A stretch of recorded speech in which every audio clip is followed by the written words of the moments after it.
Hey, what's going? What's going? Thank you for tuning in. Welcome to Turo365. I'm your host, Mark Gazelle. I've been a Turo host for over a year now. Let's get right to it. I got some questions. Frequently asked questions. Questions that people ask me about Turo all the time once I tell them I do Turo. And one of the questions I always get is, how do you get started as a Turo host? And what are the prerequisites or requirements to be a Turo host? Crazy enough, there are not many requirements to be a Turo host. And it actually has not much to do with you yourself. It has almost everything to do with the cars and the vehicles that you're putting on Turo. Like they can't be more than 12 years old. They can't have more than 130,000 miles on them. The car cannot be worth more than $200,000, and you have to have your state minimum vow insurance on it. Like you have to have good insurance on your car. You don't have to have commercial insurance, but you have to have insurance on your car in order to put it on Turo. Turo does offer protection plans on both sides for the renter and the host. That's a whole nother story. But to qualify to be a host on Turo, you just need a vehicle that meet their requirements. And you can have classic cars on there, but they have to be over 25 years old. And they have to be worth under $85,000. So you can put your classics on there. I'm not sure why people would put their classics on there. Because if you're a classic car collector or a person who loves classic cars, most of the time, y'all understand, them cars can be very valuable if they're kept in mint condition with low miles. But to each his own. So just to answer the question that I get all the time about how do you get started as a Turo host and like what are the requirements to be a Turo host, it ain't many. As long as your car is not old and ran down and got a whole bunch of miles on it and you got insurance, your car will probably be, accepted and eligible to be on Turo. Now, Turo they say they do not accept salvage titles or what's this new thing called branded titles, meaning they put the car back together in a very prestige way, but that car could have been flooded out, it could have been wrecked, it could have been burnt or something. So Turo say those cars are not safe to rent out. So if your car has a salvage title or a branded title, even though it might accept it on the app in the beginning, because you got to put your VIN number in there, even though it might not catch it right off the bat, I truly believe once the system and the algorithms and they backdoor department, the department that, accept the eligibility cards and everything, I think they will eventually kick it off. I have, with dealing with Turo, I will say they kind of sometimes lag. Like the customer service, the support, they kind of lag a little bit. They still, maybe they just, they kind of lag a little bit. So I would say don't even try to put salvage titles or branded titles or any kind of messed up titles on there. Because even though it might get accepted at first, don't be surprised if Turo come back down the line and kick it back off. My cars have been taken off for not having a license plate in the front. Here in Texas, a law passed a little while back that now you got to have a license plate in the front and the back. And on my Charger and on my Challenger, of course, they look like sports cars, so it looked better without the license plates on the front. But they literally kicked both of mine off for not having it on the front. And what tripped is they was on the platform for almost a whole year without having the front license plate. So both of my cars was on Turo for almost a whole year without having the front license plate, no tickets, no pullovers, no incidents, and they just kicked it off. Hey, your car is unlisted pretty much. Unlisted. And then they were just like, until you put a license plate on the front, it's going to be unlisted. It took a year for them to catch that to kick me off. To kick my cars off. I will say this. I had everything there. So 30 minutes later, I had both license plates on both cars. I uploaded new pictures showing that the cars had the license plates in the front, and they were relisted immediately. So you see how they handled the situation quickly, but it took them almost a year to even realize it was an issue, I guess. Recalls. If your car has certain recalls on it, no matter brand, make, model, brand new, nothing. If your car has a recall on it, they're going to unlist it. 9 out of 10, they're going to unlist it. Check this out. As soon as I started Turo, both my Charger and my Challenger are 2022s. Both of them had a recall at the same time. So you think about just starting out Turo and you just bought the assets and both of them have a recall. Both of them unlisted immediately. Canceled one of my trips and was threatening to cancel other trips if I didn't get the recall handled fast enough. And we all know them recalls ain't always up to you. Maybe they haven't found a solution yet. Maybe the part's not available. Maybe this or that. Luckily, God willing, the recalls was not that bad. I took both of them to a Dodge dealership the same day.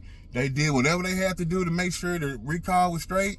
They put that thing in the recall system, and I had them print out the invoice sheet they did to check in the recall service.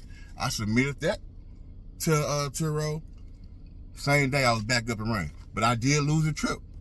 I think I lost 2.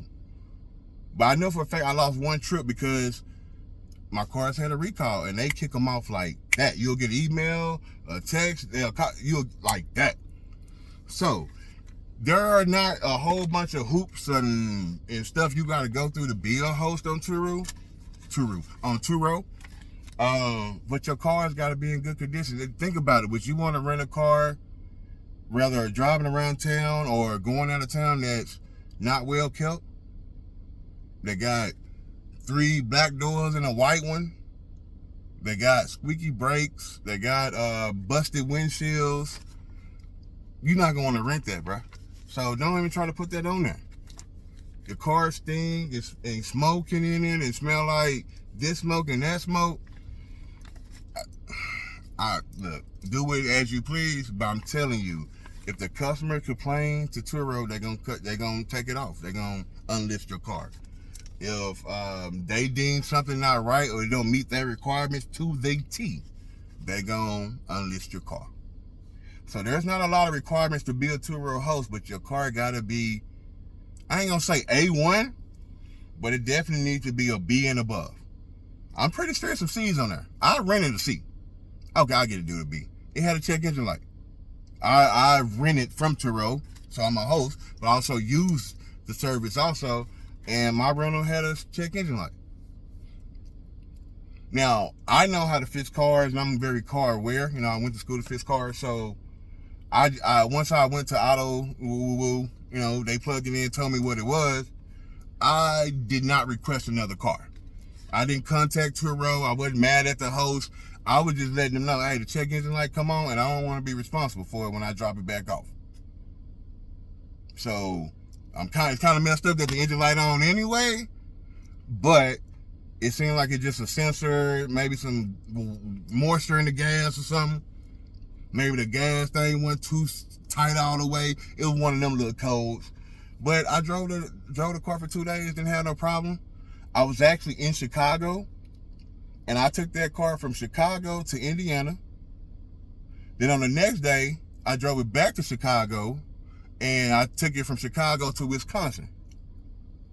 So on that car, I put about 500 miles in like 2-3 days. And even with the check engine light, everything was great. You know what I'm saying? But just speaking from experience, bro, don't nobody want to ride around with no check engine light on. That's just real. Don't nobody want a car that smell like smoke. People who even smoke don't want a car that smell like smoke unless they plan on smoking in your car. And they are going to smoke in your car. Smokers are going to smoke. Drinkers going to drink. Fast driving people going to drive fast. They're going to run lights. They're going to run stop signs. They're going to use the toll. They're going to park places they're not supposed to. They're going to get it towed. They're going to get you parking violations and tickets sent to you. So just what does it take to be a Turo host, it's easy. Just have a vehicle that meets their qualifications. What does it take to really live as a Turo host? Big cojones, man. Big cojones, man. It takes hard passion. You can't have no thin skin. You gotta have thick skin to run this Turo business. You're dealing with the public. You're dealing with a moving asset. You're dealing with a depreciating moving asset. Not only the depreciating, because as you ride it, miles and tires and oil changes and maintenance, the value of the car is actually going down. Just due to time, just through the mileage and the wear and tear you're putting on it. Then you're dealing with the public. People gonna do whatever people do, bro. People gonna do whatever they want to do, how they want to do. I done had guests lie to me, and I know they lying. Because I've been doing Turo long enough, bro. I know how Turo work. They'll lie to your face. I done had somebody keep my car 2 days longer than they supposed to. I done had people wreck the car. Couple wrecks. So think about somebody not bringing your car back for 2 days. And literally had to put a APB at whatever it is, literally had the police looking for. You know what I'm saying? Think about an $8,000 repair bill. Oh, that's one car. Think about like the next week, $9,000 repair bill. So when you talking about what does it take to become a Turo host, hey bro, that's an impact. Very impactful. I'm talking about very impactful question. Packed full of stuff. Because it's just like, it ain't just about being approved to be a host or getting your car approved to be a host. Because once you a host, you literally got to host. And anybody who ever hosted an event, hosted something at your house, hosted a birthday party, hosted anything, as a host, you know your guests is going to be 1, 2, 3 of them every now and then that's going to try you. It's going to happen. So before you get into this Turo business, please listen to me. Please listen to me. Think hard. Think long before you make a decision to put yourself at risk, put your assets at risk. Okay? That's all I can say. Make sure that you think hard and long and you know what you're getting yourself into. This is a very risky business. A very debt-heavy carrying business. What do I mean? Even if you pay cash for your cars, say you go out there and you buy 2 cars for, I don't know how much, 2 cars for $50,000. So $25,000 each. Even if you pay cash, you still in the hole or in debt until you break even. So whether you pay cash or finance, line of credit, however you do it, unless you somehow can get free cars, and please let me know how you get free cars. Because it ain't going to be free no more. Because I'm going to hook you up. If you can give me a free car, I'm going to hook you up. You hear me? Because I ain't found no way to get no free cars to put on this Turo thing. So whether you spending your own money, somebody else's money, financing, loans, however you plan on getting your fleet, just know most of the time you're going to be carrying a lot of debt until you break even. Now, if you just got a car sitting in your driveway or in your garage and you ain't really using it and you just want to subsidize it and make it, make you some income, hopefully some passive income. Ain't really that passive sometimes, but we'll get into that later also. Then that's a little different story for you because you're not really running it as a business. You're running it as you're kind of making it like a part-time job. You're putting your assets to work on a part-time basis. So I look at that. If you got 1 car, 2 cars that you own outright that just been sitting there, you pretty much, instead of going to get a part-time job, you putting your vehicle, your asset to work as a part-time job, if that make any sense. You know what I'm saying? So that's a little different, but even then, what are you going to do if they wreck this car? Can you handle that? What if they do it if they don't bring this car back? Can you handle that? Mentally, emotionally, financially, can you handle that? So like I say, becoming a Turo host is not hard at all. It's actually very easy. Being a Turo host, another thing, man. That's a whole nother thing. And we're going to get into some of that and a whole lot more in a future posting. I'm your boy, Mark Gazelle. This has been Turo365. I am your all-star power host, Turo host. All-star power host.